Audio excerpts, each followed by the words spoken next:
The Chinese regime persecutes Christians in China. Portraits of communist leaders placed inside churches. Prisoners of conscience arrested for their faith. At the International Religious Freedom Summit, I spoke with the head of two Christian organizations advocating for the stop of persecution against Christians and other faith in China. I speak with Jeff King from International Christian Concern and David Curry from Open Doors USA on the state of China's human rights and religious records, what Americans can do to help. Mr. Jeff King, thank you so much for joining us today for this discussion. Absolutely, yeah, thank you. Tell us your concerns with the situation in China. Well, the situation is the complete lack of religious freedom. The only religious freedom that really exists is if you're with a government-controlled church, and then you're not really a church.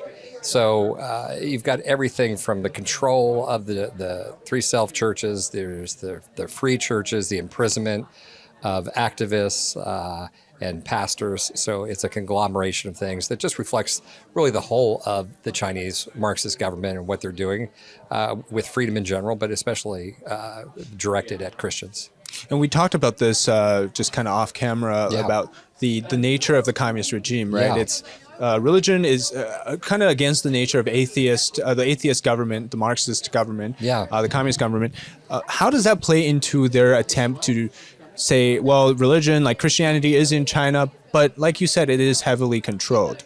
Absolutely heavily controlled. In fact, as I think we spoke earlier before, and we touched on, so many people, if you ask them on the streets in China, does China have religious freedom? And they would say yes. They're not aware, or even how big the church is. So, they absolutely are an enemy of the church. They're enemies of religious freedom because religious freedom is such a potent force for democracy. It's such a potent force against the Marxist regime, the mafia that controls China. Because what is religious freedom? Religious freedom is a conglomeration of rights. It's the right to assemble. It's the right to conscience, to free speech, et cetera, et cetera. So anyways, as you know, the Marxist government is completely against it. They're trying to strangle the church slowly. The only thing is that the despot and the dictator never seem to learn, and especially the Marxists in China, that the more they squeeze, the more they push down, the more the church spreads, and they can't seem to understand this. Makes you wonder why their attempt to stamp out religion and the ideas of religion in China, but it's a fire they can't put out, right? It burns even harder. The ideas of freedom around the world, international freedom of religion, and the ideas of democracy is almost the opposite of what the Chinese government is doing. It absolutely is. I mean, you think about what they're doing. They're the antithesis of freedom. And they're taking this, today with technology, it's not just the church, it's the whole system, but the whole social credit system, the mass surveillance coupled with AI and the databases, where, and the frightening thing is that they're exporting this to the world. They feel absolutely fine about this. This is, to them, a legitimate form of government, even though it's just a mafia. It's a small mafia controlling over 1 billion people, and they're exporting this to other countries. But they have no qualms about it. They're not friends of democracy. They're not friends of freedom. It's all about control. It's eerily similar to a mafia. That's what it is. How do you feel about the situation with the Catholic Church, with the Vatican, and especially in Hong Kong? We've seen that they're trying to really control Catholicism there. Yes. Your thoughts on that? Well, I'd have to say, if you catch me in an honest moment, I would say, I understand what happened with the Catholic Church. They made an agreement with Beijing, but I think it's unfortunate. But when the gun is pressed against their head and they said, listen, do you want to have any Catholic Church? They said yes. So they allowed partial control of the Catholic Church by Xi and by the propaganda arm of the party. So that's disappointing. At the same time, in the real world, I think the church says we're going to take the long view and we're going to outlive this Marxist regime. So we'll bend for right now, but we won't break. So, which is interesting because Christians have gone through persecution in history, as well as many religions, but yet the will to continue, right? It almost seems... I know the Chinese regime doesn't understand why people believe in religions and hence why they want to stamp it out. But what do you think is the core of that value that keeps people going? Well, if you ask me, look, I'm a Christian. I would say because there is a God and there's this insatiable desire for us to know this thing that people sense. There's this sense that there's a God out there and people want to know it. And you can't stamp that out. There's a God-sized hole in each of our hearts as a human being. Now, people pursue the filling of that hole in lots of different ways, which is the essence of religious freedom. It can't be just Christianity or whatever sect believes their answer is the answer. We have to allow religious freedom for all, but they just can't get that, and it's so obvious. It's stunning because it's so simplistic that you can't. This is a drive in human beings that's just not quenchable. And the more you try to quench it, again, the more it spreads. And they can't seem to look at their own history and see this. I mean, the Chinese church at the time of the Marxist takeover was not that large, and now it's massive. And in fact, the Christian church in China is exporting their faith to the world. The missionaries are going out to the world. It's a very well-known fact. And the Chinese church, of all the churches I visit in the world, the Chinese church is one of the most vibrant, one of the most godly, vibrant churches. They're heroes to me. And for years I visited and met with many pastors that have been in prison for 15, 20 years. And I just don't understand what this old guard administration is thinking, because they just have to look back at their own history. And at different times, different administrations have said, look, it's not worth it. It's not worth the hassle we get from the West. And in the end, the Christians aren't a threat to us. So why do they do it? And then, now this is a throwback administration and they're so hardcore, but all they're going to do is fuel the spread of the church. You watch, and this is what will happen.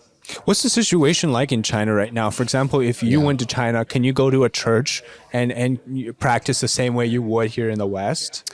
No. I mean, so first of all, with me, I'm a walking neon sign, apart from the fact that I'm American, because they would know full well who I am. And so years past, when I wasn't as well known, I could sneak into underground churches, but still very high security, in and out. And then still they're going to get visits and say, who was the American? I see. So I could go to a government-controlled church probably, and that'd be fine, because that'd be a propaganda win for them. Right. But I would never even go to the underground churches at this point, because all you're doing is bringing the state in and turning people over to them, because they'd be watching. But the underground is where the majority of the Christians in China are? Yeah, I think that's true statistically. I mean, many had made the decision to say, we'll go along with the government and kind of play along. Okay. But I think the most vibrant churches are still, and there's a lot of good three-self churches, but I think the most vibrant and the fastest growing are the underground churches, the non-registered. And I want to kind of zoom out a little bit with not just China, but with religious persecutions around the world. The general theme to me seems to be that they are against what they stand for in a superficial level, but also at the core of it, how the religion itself teaches moral values, right? For example, Christianity, it teaches to love your neighbors, to love people, and for Buddhism, it teaches to salvation and so forth. But with these, I guess, authoritarian regimes or totalitarian regimes, why does that aspect seem to be what they can't afford to have people believe in? Yeah, it's such a great question. And furthermore, with Christianity, it teaches us to obey the authorities. By all means, obey the authorities, unless unless they're doing things against Scripture. So that is a curious thing. But again, I always go back. I think the simplest way to understand the Chinese administration or another dictatorship or despot is that this is a mafia. It's a small group of people, and they're controlling the larger community, and they do it by threats and bribe and violence, extreme violence. And once you understand that, and there's this posturing where the emperor has no clothes, and yet they insist they have clothes. And so I think another system that's being worshipped, they're the only object of worship. That's the deal. That's the twist on the mafia analogy, but they also have to be worshipped. And it's a false worship, and it never can feed the soul, and so it never works, and they know that. So the hearts of the people are always turning to this other system, and they hate that. So. And David Satter, who is a scholar from the Hudson Institute, and he does a lot of studies on Russian communism and communism in general. He mentioned something earlier this week, or last week actually, was about communism being a false religion. And you just touched on the idea that they need to believe in a separate system. Yes. How does that work exactly? Maybe? Well, and that's the other thing. Again, the mafia concept breaks down a little bit, because it is a false system of worship, and that's what they're purposefully creating. And on the one hand, they'll say, there is no God, we're an atheist state, and yet they hold themselves up as a God, and they hold the state up as a God to be worshipped, and to their rules are to be obeyed, and the party is to be venerated. So they're setting themselves up as a religion. It's clear. And if you want to see the height of this, look at North Korea. And they purposely did it. They purposely studied Christianity. Really? Yes, and they said we're gonna do Juche theology, which is all a twist on Christianity, just knowing that people have this innate desire to find God, this innate desire for something deeper and spiritual, and they created a false system. So it's clear in all the Marxist systems, but again, if you want to see it most clearly, you go to North Korea. Well, Jeff King, thank you so much for coming on and answering all the questions today, and appreciate you. David, thank you so much, and everything you guys are doing.